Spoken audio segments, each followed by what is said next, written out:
ये क्लास 8 की ज्योग्राफी का चैप्टर थर्ड है, mineral and power resources. Power resources. Sunny's mother begin her day by switching on the geyser light. Sunny की mummy का दिन कैसे शुरू होता है? गीजर की लाइट के स्विच ऑन करने से। See iron Sunny's school uniform before walking waking him up. पहले उसे कपड़े प्रेस करने, सनी को उसे उठाने से पहले। She then rushes to kitchen to prepare glass of orange juice for him in the blender. मतलब उसके लिए ग्लास ऑरेंज जूस बनाने के लिए हो जाती है। बेसिकली वो सिखा रहे हैं कि पावर का यूज़ इस कहाँ कहाँ हो रहा है। दिन में उठने से लेके ही पावर का यूज़ होना शुरू हो जाता है। जैसे कि गीजर के लिए इलेक्ट्रिसिटी चाहिए, किचन में भी सब, आयरन भी, सबको जगह की इलेक्ट्रिसिटी चाहिए। तो पावर का यूज़ हमारी लाइफ में इंपॉर्टेंट है। Sunny have you finish taking bath. Sunny ने नहा लिया तब तक। मम्मी ने पूछा कि तुमने नहा लिया है तो आ जाओ comment. Have your breakfast, call out mother. उसकी मम्मी ने बुलाया while preparing breakfast on the gas stove for Sunny. While going to school, Sunny forget to switch off light and fan. School जाता टाइम सनी भूल गया कि इसे लाइट और fan बंद करने थे। When mother switch off, she thinks that life in the cities may be more comfortable. उसकी मम्मी सोच रही है भाई सिटी में लाइफ कंफर्टेबल तो है, but it's dependency on more and more.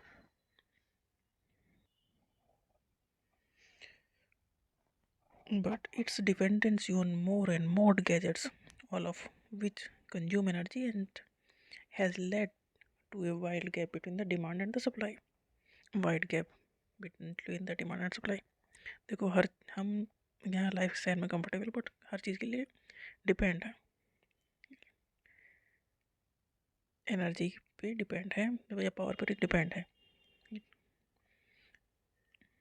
Power और energy play vital role in our life. Definitely हमारी लाइफ में इंपॉर्टेंट रोल प्ले करती है पावर। पावर मतलब इलेक्ट्रिसिटी है।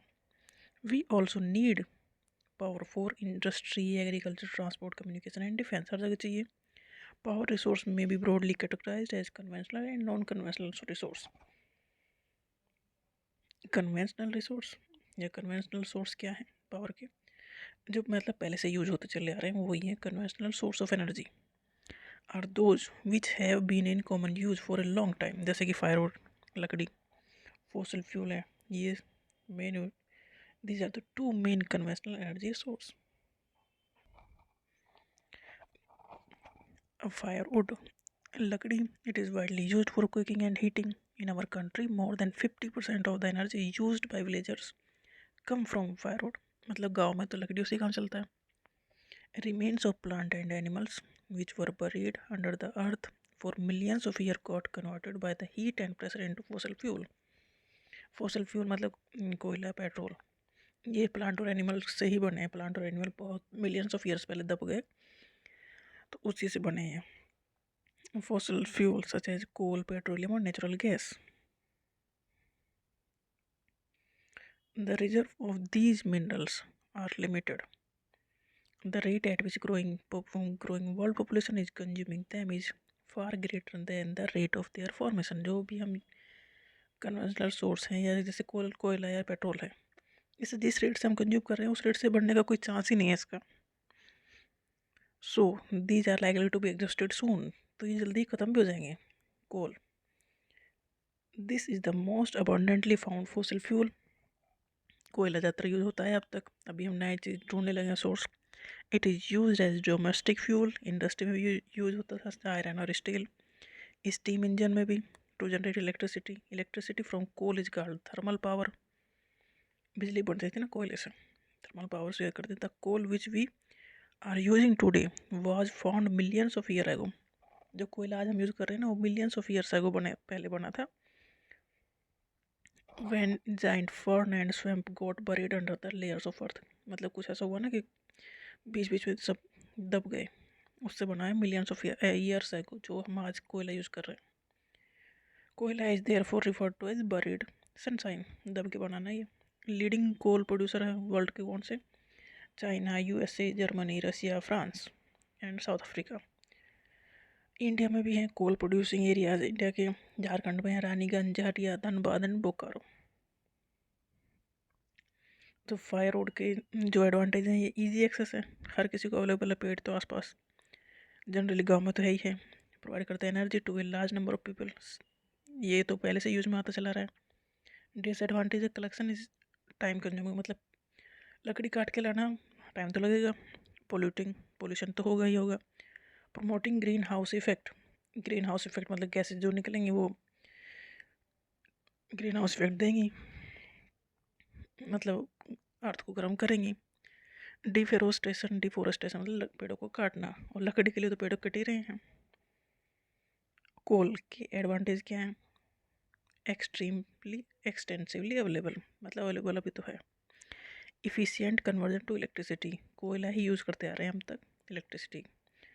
डिसएडवांटेज क्या है? पोल्यूशन देता है। और बल्की रोड ट्रांसपोर्ट, मतलब बोरों में भर के माल गाड़ी जाती है भर के इसकी, तब काम चलता है जब बिजली बनती है। Petroleum, the petrol that keeps our car running as well as the oil that keep our cycle from spinning both begin as a thick black liquid called petroleum. Petrol के अलावा और भी चीज़ होती है पेट्रोलियम में, सिर्फ पेट्रोल नहीं होता, कई सारी चीज़ होती है, उन्हें रिफाइन करके अलग निकाला जाता है। It is found between the layers of the rocks, चट्टानों के बीच में, एंड इसे किया जाता है drill from the oil field located in of शोर एंड कोस्टल एरियाज में या उससे थोड़ा दूर समुद्र में ये ढूंढा जाता है नीचे। जब पेट्रोलियम निकल जाता है then this is then send to refineries, फिर उसके बाद उसे भेजा जाता है रिफाइनरीज में। हम इंपोर्ट करते हैं तो पेट्रोलियम का इंपोर्ट करते हैं, उसे यहाँ के रिफाइन करते हैं, तो उससे पेट्रोल और केरोसिन, वैक्स, प्लास्टिक सब कुछ बनाते हैं फिर।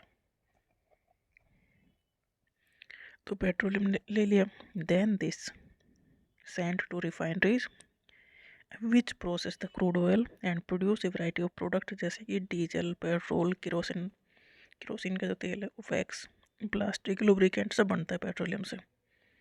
Petroleum and its derivative are called black gold as they are very valuable. Gold इसलिए क्योंकि वैल्यू ज़्यादा है, ब्लैक तो है ही है।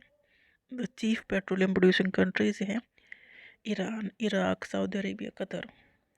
अदर मेजर प्रोड्यूसर हैं यूएसए, रसिया, वेनेजुएला, अल्जीरिया, इन्हें याद कर लेना है। The leading producer of India भी कहीं ना कहीं है, जैसे आसाम में डिगबोई में, Bombay High in Mumbai, and the deltas of Krishna and Godavari river.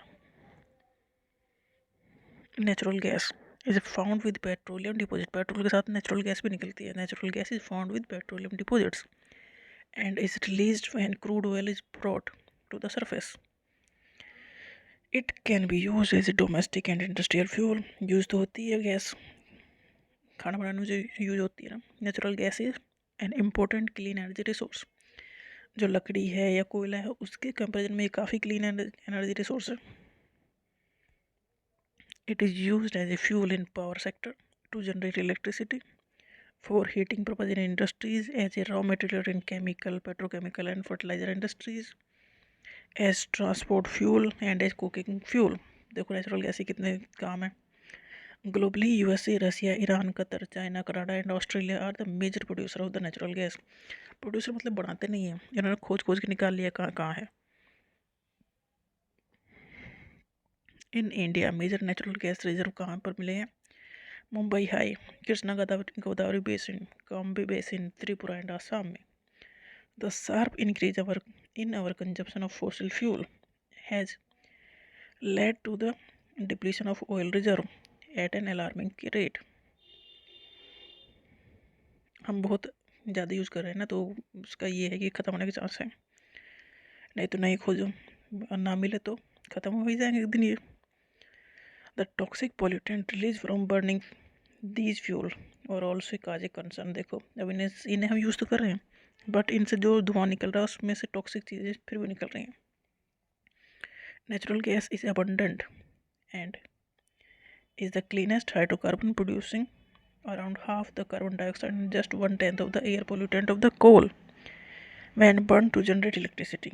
कोयले के कंपेरिजन में काफ़ी कम पोल्यूशन देते हैं नेचुरल गैस, इसलिए अच्छा है। Natural gas can help to support renewable and non conventional source, मतलब नेचुरल गैस को प्रीफर किया गया है कोयले के ऊपर।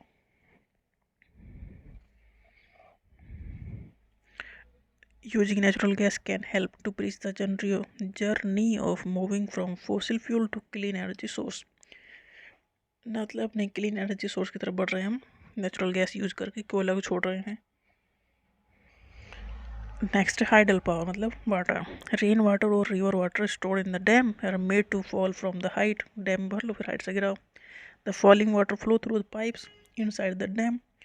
वो टरबाइन के ऊपर, टरबाइन ब्लेड के ऊपर जाएगा। The turbine place at the bottom of the dam. The moving blade then turn the generate to produce electricity.